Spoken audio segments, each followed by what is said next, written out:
How's it going, guys? So, I'm sure many of you, like me, spent a lot of last night watching the E3 presentations.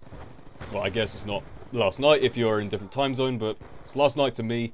Hence, I didn't watch the Sony presentation because that was on at like 2 AM and I'm trying to fix my sleep cycle, but I went back and watched the Sony one this morning, and I gotta say, from all the presentations I saw, I have a biased point of view because obviously I'm a PlayStation player. All of my favourite games have always been on PlayStation, like the Final Fantasy games, Kingdom Hearts, like Cooler World, Spyro, Crash Bandicoot, all games that started pretty much on the PlayStation, well, not Final Fantasy, but you get what I'm saying, it's mainly a PlayStation kind of thing, so, you know, I would argue that from, you know, you have to take what I say with a pinch of salt, but I would say that the Xbox 360 was the better console out of PS3 and Xbox. Like, commercially speaking, it did better. It was a better model, like, people were willing to pay for the online sort of multiplayer, and it overall seemed a much more successful console to me. But coming when is it they come out? Well, I guess in the next few months. Coming in the next few months, we've got the PS4 and the Xbox One. Why is it called the Xbox One? I don't know who came up with the idea. But out of those two consoles, I would firmly believe that PS4 is going to be the dominant console here. And I'm saying that from trying to be as unbiased as possible, but the PS4 definitely looks better from what they've announced. First of all, the design I prefer. The fact that the PS4 doesn't require, like, to be connected online to play single-player games. The fact that you can play used games, which is one of the main points that they made in the Sony press conference.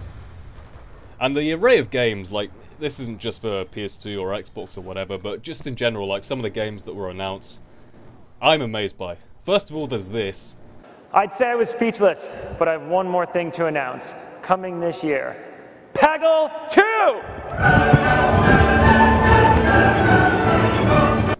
And I've never even played Peggle, but after seeing that announcement, I definitely got to give Peggle 2 a go, right?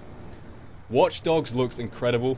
It's a game where you basically hack the world around you and you're a vigilante trying to save the world or whatever it is.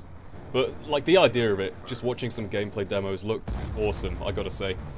Kingdom Hearts 3 has been announced, yes! My dreams have come true, Kingdom Hearts 3. It's been a long time coming. I don't remember when the second one first came out, but I thoroughly enjoyed the first and the second one. So, I believe Sora's the returning character. I saw like a brief snippet of gameplay, but not entirely sure. That definitely looks good. FF15, not sure about this.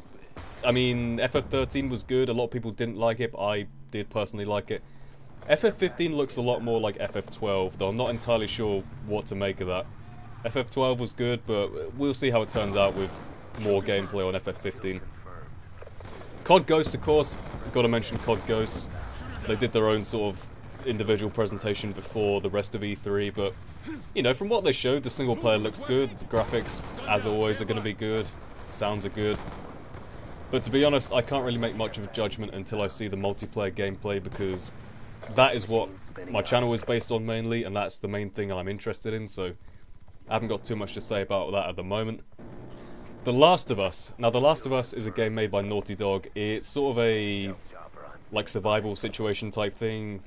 You're a guy, I forget his name, but you're basically escorting this 12-year-old girl, or young girl at least, across like a wasteland sort of situation. Like, if you imagine the world in 30 years' time, after the sort of post-apocalyptic sort of era, you've got, like, people forming individual bands by themselves, trying to survive.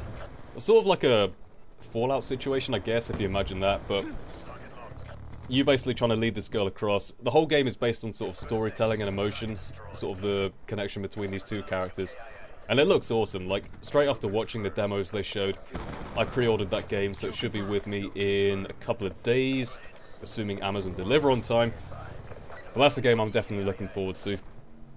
Now, one thing that sort of confused me about, like, I would say that this is probably one of the best E3s I've seen so far in terms of the games announced. One thing that confused me, with the, like, announcements of the new consoles coming out, the Xbox One and the PS4, what's going on with the prices of those? The PS4 is $399, $400, that classic marketing technique. or £349. Now correct me if I'm wrong, but the exchange rate is something like $1.5 to the pound, so unless there's some weird sort of import tax going on, I don't know where that sort of differentials come from, but you know, someone told me on Twitter that the Australians have to pay, what is it, like $600 or something, when the Australian dollar is pretty much on parity of the US dollar, so I don't know what's going on there. And the same with the Xbox, it's like $500 for the Xbox, or £430. It's really weird, but you know, I gotta say that I'm quite impressed that the PS4 has become cheaper than the Xbox One, although the Xbox One does include the Kinect camera and the sunbed and whatever else it includes, all this random stuff, but you know, I gotta say, I would argue that Sony has made the better press conference. That's just my opinion, but like I said, I'm trying to remain unbiased, and you know, it'd be great to see how both these consoles develop. It does seem that PS4's taken the sort of pay-to-play mentality of Xbox, because you've got like the PSN Plus membership, which is apparently now mandatory to play online multiplayer games. Which, yeah, I was a bit disappointed that they took that sort of route, but I mean, at the end of the day, if it's going to provide better sort of online support, you know, more free games via PSN Plus, all that kind of stuff, then yeah, you can't really complain too much. I mean, I've heard people say that even at the moment, PSN Plus is worth the money. You get a lot of stuff for what you pay, so you know, it can't be too bad a thing, right? Now, unfortunately, the gameplay cut short here because theatre mode was being weird, but I hope you all enjoyed the gameplay.